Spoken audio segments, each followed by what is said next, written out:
I'm letting a video game decide what books I read this week. There's a cozy game called Tiny Bookshop, and if you haven't heard of it, Tiny Bookshop is this adorable, cozy game where you get to run a little traveling bookshop.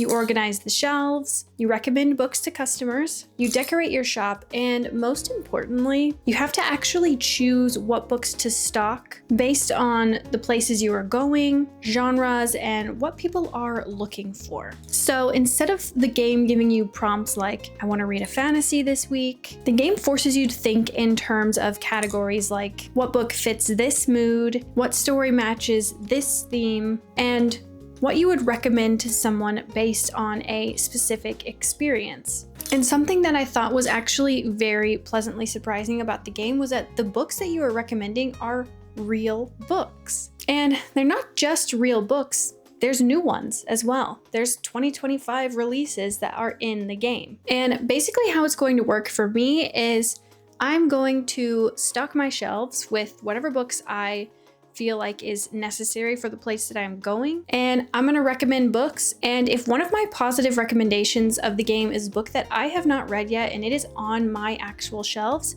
I will be reading that book. There are a couple stipulations though. If I recommend a book that I have on my shelves but the customer doesn't like that recommendation, then I'm not allowed to read that book. And if I recommend a book that I have to read it. Now, I don't think there's any better way to explain it than to just show you, so let's go play the game. All right, let's get into this. The Tiny Bookshop. We started out at Waterfront Square, obviously. I think this was a market day, and that's why I'm here. Yeah, obviously the origin of species I do not have, thank God, honestly. I don't think I would want to read that right at this moment. The invasion they didn't like. I have found that I get offended if they don't like the book that I pick for them because honestly, it's just rude. Then we headed to the cafe, and of course you have to give the dog a little pet because he's so cute, and your little kitty cat gets a little pet as well. Our first person wanted a kid's book. I forget this character's name. She's really sweet, but she always wants a kid's book, and I was like, oh, Where the Wild Things Are. I have that on my shelf. I wonder if I should pick that, or if that is not a good first book to read for this video, but I thought, you know what, whatever. We're gonna read Where the Wild Things Are because I think that sounds fun.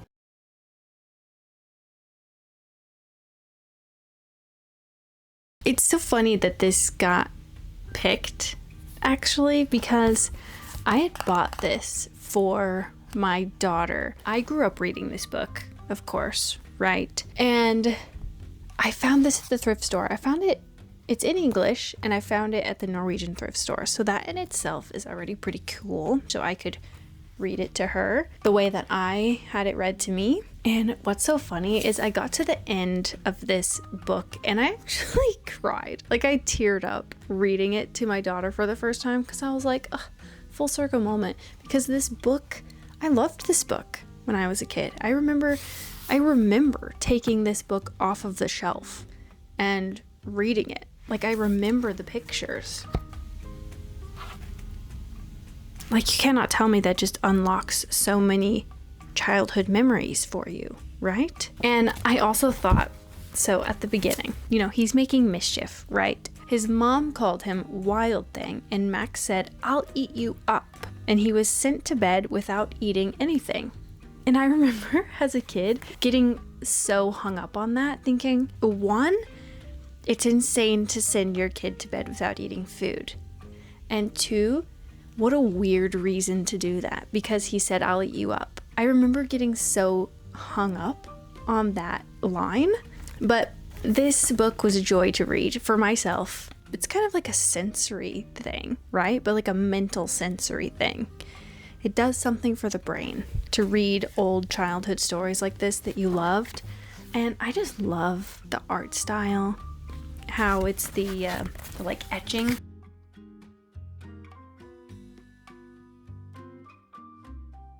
Like I just love that.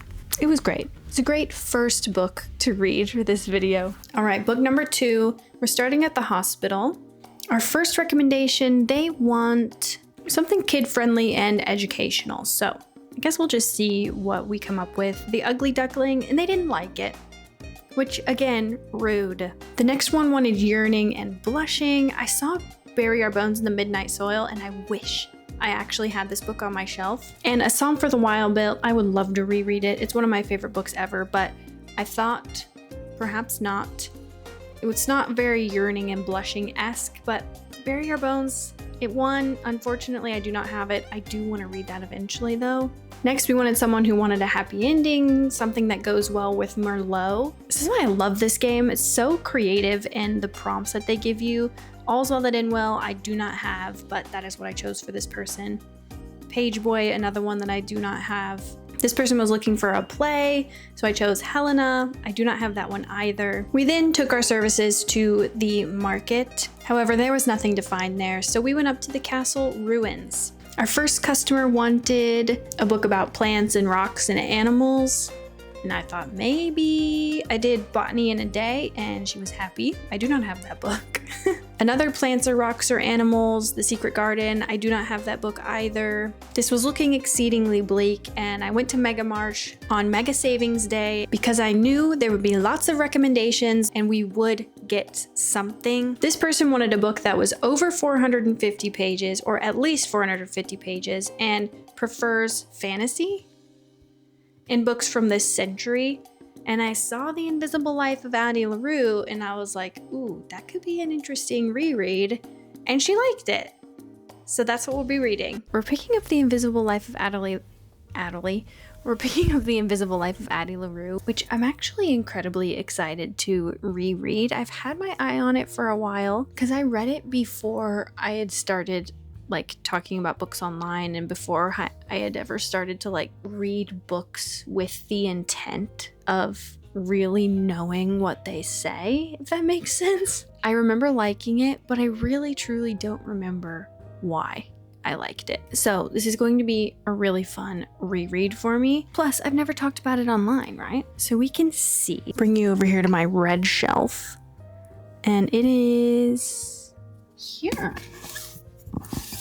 And I think I'm actually going to kick this off tonight and start reading it now because I'm genuinely excited.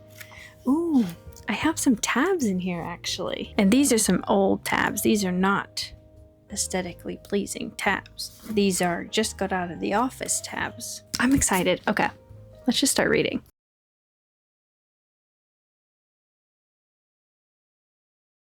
Okay, so The Invisible Life of Addie LaRue. I ended up giving this 3 stars. Like I said before, this is my second run through of this book. And to start, without giving anything away, this book follows Addie LaRue, a young woman in 18th century France who makes a deal that allows her to live forever. But there's a catch. She's forgotten by everyone she meets. This story spans centuries and it jumps back and forth between them. The story follows her through different places, lives, and encounters that she has. It explores themes of freedom, of memory, and of what it means to leave a mark on the world. There's also a slow building romance, but I wouldn't say that it's a romance book or it's a romance heavy story. It's much more about identity and the way that Addie LaRue experiences the world across time. So what I found interesting about this read through is that I really enjoyed listening to the audiobook. I think the story itself is compelling, but I've realized that my reading taste doesn't always line up with really lyrical writing.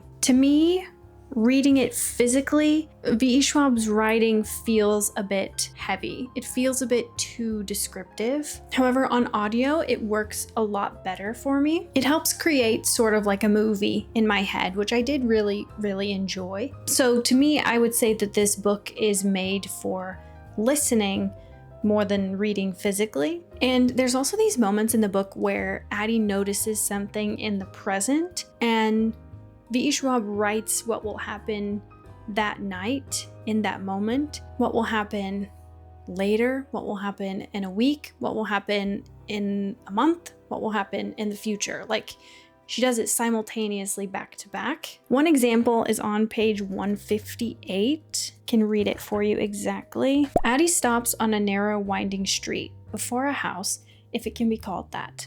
A slumping wooden structure, like a pile of kindling, deserted, abandoned, but not empty. When he is gone, she will climb through the gap in the boards, trying not to ruin the hem of her new skirts, will cross the uneven floor and go up a set of broken stairs to the attic and hope that no one else has found it first. She will climb out of her storm cloud dress and fold it carefully within a piece of tissue paper, and then she will lie down on a pallet of burlap and board and stare up through the split planks of the ceiling 2 feet over her head. So you can kind of get a feeling for why I think it's a little bit too descriptive, but I digress, it's not what we're talking about. And hope it does not rain while the lost souls creep through the body of the house below. Tomorrow, the little room will be taken, and in a month, the building will burn down, but there is no sense in worrying about the future now. And she does that a lot throughout the book. And because this happens multiple times throughout the story, at first I think it felt a little bit odd, but for Addie, I think I've concluded that it actually works because time is fluid for her, right? She doesn't really experience time like a normal person. She's not worried about losing it. To me, they give the story a sense of inevitability and like longevity without slowing it down. Because Addie's lived for a long time, right? So you kind of have to show that in a way, but be quick about it because, you know, it can't be a billion pages long. So yeah, that's my qualm with the writing. Also my non-qualm with the writing. Kind of why I did 3 stars, because some things I really like, some things I don't. So just middle of the road. And while I think the story itself is creative and listening to it was definitely enjoyable, and Schwab's writing is beautiful in a very particular way, and for some readers it's probably perfect, but for me personally, that heavily lyrical style, like I said, doesn't always align with my reading preferences. And some parts of the book dragged for me, so those are the things that ultimately kept it from being a 5-star experience. At the same time, there is a lot to appreciate within this book. Like the scope of the story is impressive. And there are definitely moments that made me pause and like think about memory and time and the ways that we are able to influence the world around us. So overall, I'd say a really solid read. I would advise you to listen to it rather than read it physically, or both at the same time. But I'm glad I did the reread because I was curious about what I thought of it now that I have more of an analytical look at books and reading. And yeah, it was a nice learning experience for me, I guess. Let's go to my favorite part of this video. Let's play some Tiny Bookshop and see what book we're reading next. All right, we have our last and final book. We are going to Rye Park first. This person said they were partial to a good crime novel, Dreamer's Pool. I don't know what that is, but they liked it. We went to Waterfront Square because there was another market. We recommended Art of the Modern Movie Poster, which I'm okay with not being able to read this time around. And If We Were Villains, I loved that book. I think I gave it 4.5 stars. So I'm not going to be rereading it though because I don't necessarily need to or want to. But let's see what Far Beach has to offer. Of course, gotta pet the dog and the cat.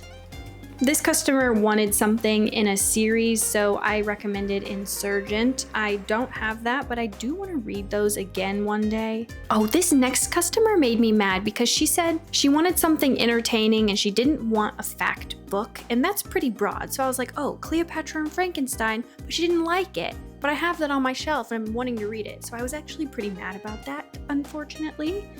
Let's head to the cafe though, see what comes of that. And of course, one of the best characters in this game, he wanted something dystopian, and I came across The Handmaid's Tale, which I've been wanting to read for a really long time, so I decided to give it a shot. And that is the book that we will be reading. Hi again, it is me. Yes, secret's out. I already know what book I'm reading. The Handmaid's Tale is here, literally just right here.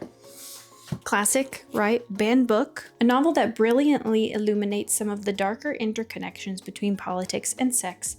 Just as the world of Orwell's 1984 gripped our imagination, so will the world of Atwood's Handmaid. This is important this day and age because the rights of women are being stripped from us. It is books like these that help remind us why this is dangerous.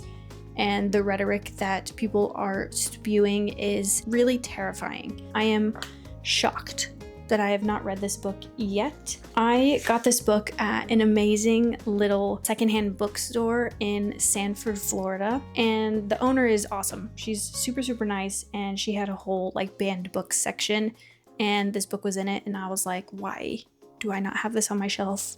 I need to read this now. So here we are. I'll come back when I'm finished.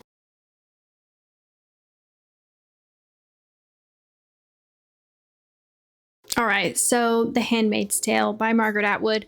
I gave this 5 stars. No surprise here. This is one of those books where the rating isn't about enjoyment in the traditional sense. It's about impact, execution, and how deeply it has stayed with me after I have finished reading it. At its core, The Handmaid's Tale is a dystopian novel set in the Republic of Gilead, a theocratic society that has replaced the United States. And due to environmental collapse and falling birth rates, women are stripped of their rights and then categorized by their perceived usefulness. This story follows Offred, a handmaid whose sole purpose is to bear children for this sort of ruling elite. This book isn't action-heavy or plot-driven in a way that a lot of dystopian novels are. To me, it felt more intimate, more claustrophobic, and definitely psychological. You're living inside one woman's mind as she's sort of retelling this story of surviving a system that has reduced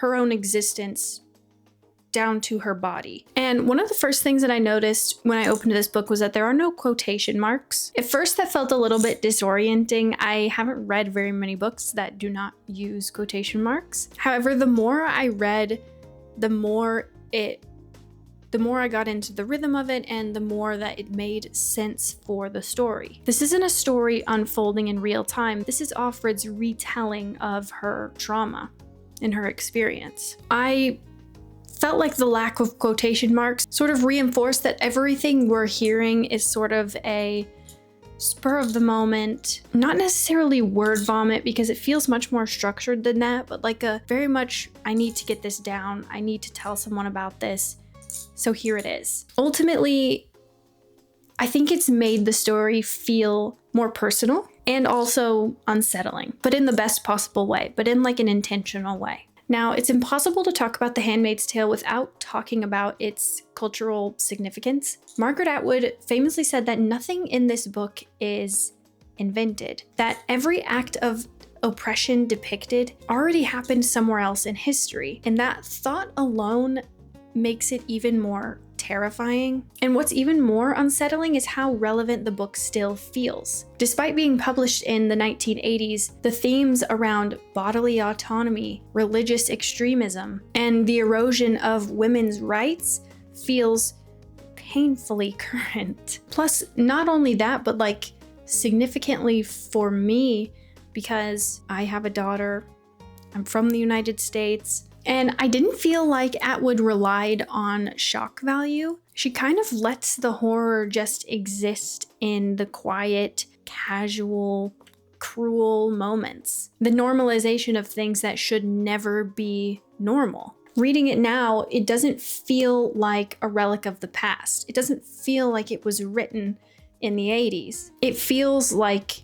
a lens, one that is gonna probably just get sharper as time goes on. Now, the final section of this book, the historical notes, absolutely solidified this as a 5-star read. The historical notes are what I thought was going to be Margaret Atwood's reasonings for writing the book.